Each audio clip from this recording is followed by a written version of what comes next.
महाराष्ट्र के मुख्यमंत्री देवेंद्र फडणवीस ने नागपुर के दंगों पर नागपुर में बैठक ली, जिसमें नागपुर का दंगा क्यों हुआ और उसको उकसाने वाले कौन हैं, इसकी जानकारी लेकर पुलिस विभाग को दिशा निर्देश दिए।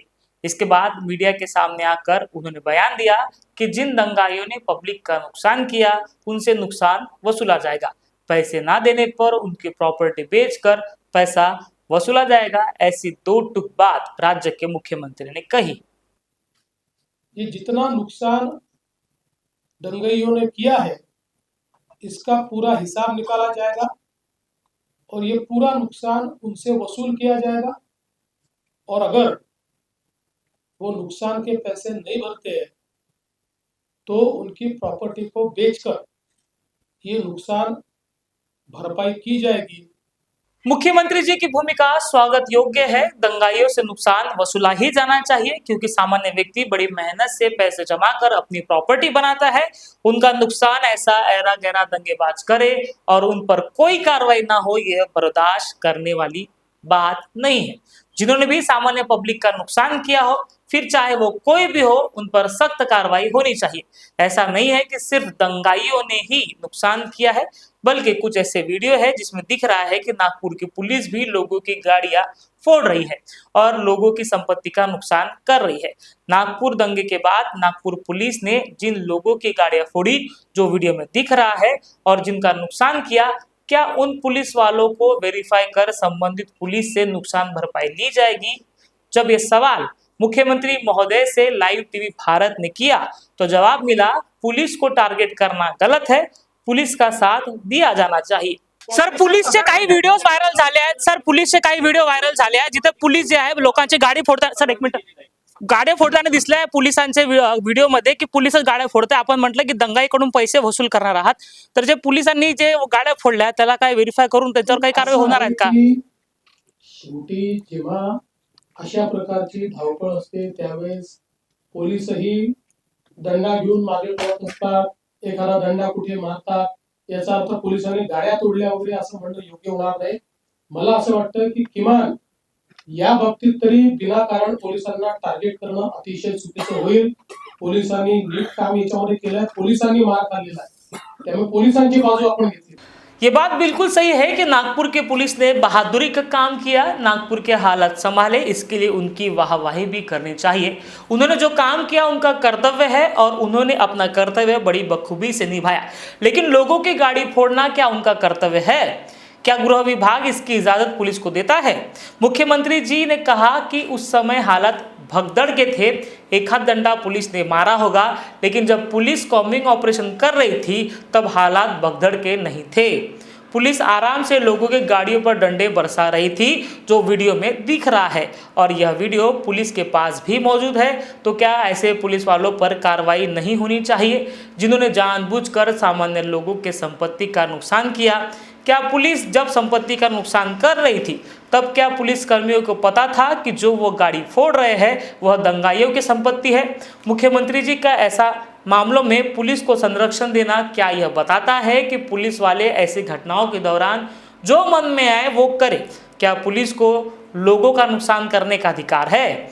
दंगाइयों का नुकसान करना अगर पुलिस का उद्देश्य था तो क्या पुलिस ने वेरीफाई कर लोगों का नुकसान किया कि वह दंगाइयों की ही संपत्ति पर डंडे बरसा रहे हैं? दंगे जैसी स्थिति में प्राथमिक जांच में पुलिस से निष्पक्षता की उम्मीद होती है।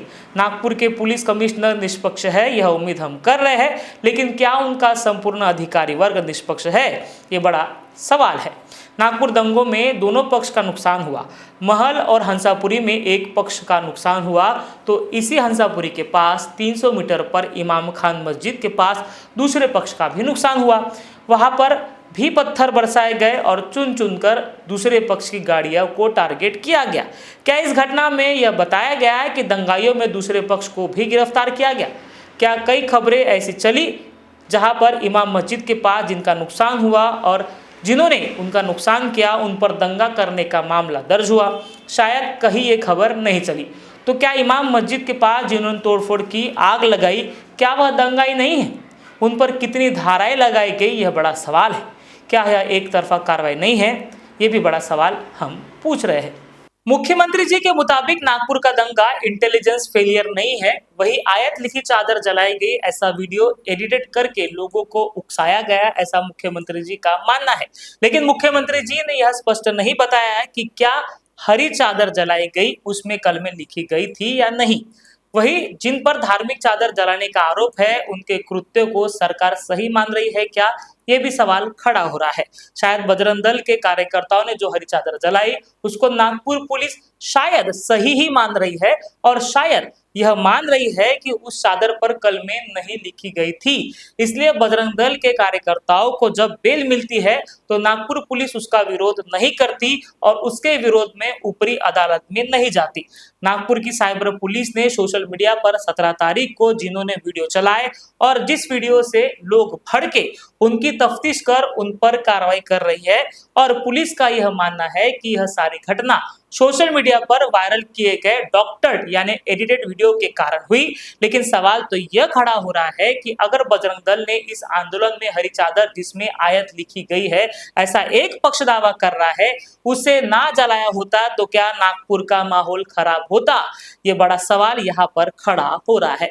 महाराष्ट्र के मुख्यमंत्री देवेंद्र फडणवीस एक अच्छे शासक माने जाते हैं, प्रशासन पर उनका अच्छा रुतबा है और वह प्रशासन में बड़ी इज्जत भी करते हैं।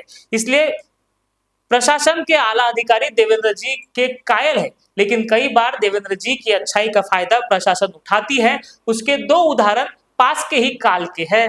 एक Akshay Shinde fake murder case, जहां पुलिस प्रशासन ने उस समय के उप मुख्यमंत्री यानी देवेंद्र जी को बताया था कि पुलिस पर हमला करने की कोशिश की गई, पुलिस ने आत्मरक्षा के लिए गोली चलाई, इसलिए अक्षय शिंदे का एनकाउंटर हुआ। और यही बात तत्कालीन उप मुख्यमंत्री जी ने मीडिया के सामने रख दी। लेकिन जब घटना की चौकसी रिपोर्ट आई तब पता चला कि पुलिस ने बताई गई कहानी झूठी है और वह फेक एनकाउंटर था। दूसरी घटना परभनी की है, जहां सोमनाथ सूर्यवंशी नाम के युवक को पुलिस कस्टडी में मार दिया जाता है। उस समय भी प्रशासन ने मुख्यमंत्री जी को झूठा रिपोर्ट दिया और बताया कि सोमनाथ सूर्यवंशी की मौत दमा के कारण हुई, और विधानसभा में मुख्यमंत्री जी ने यही बयान दे दिया। लेकिन जब इस घटना की चौकसी अहवाल 2 दिन पहले आता है तब पता चलता है कि पुलिस के मार के कारण ही सोमनाथ सूर्यवंशी की मौत हुई। नागपुर दंगे में भी प्रशासन ही मुख्यमंत्री जी को ब्रीफिंग दे रहा है। इसमें मुख्यमंत्री जी को सजग रहना पड़ेगा कि प्रशासन जो बता रहा है क्या वह सच है, इसको उनको जांचना पड़ेगा। नागपुर का दंगा दुर्भाग्यपूर्ण है, इस दंगे में दोषी लोगों पर कठोर कार्रवाई की जाए, इसी मांग हम करते हैं, और प्रशासन निष्पक्षता से कार्रवाई करेगी इसकी उम्मीद हम करते हैं। और जितनी भी ब्रीफिंग नागपुर पुलिस ने मुख्यमंत्री जी को दी है वह सब सच है, इसकी भी उम्मीद करते हुए लोगों से शांति बनाने का आह्वान करती है।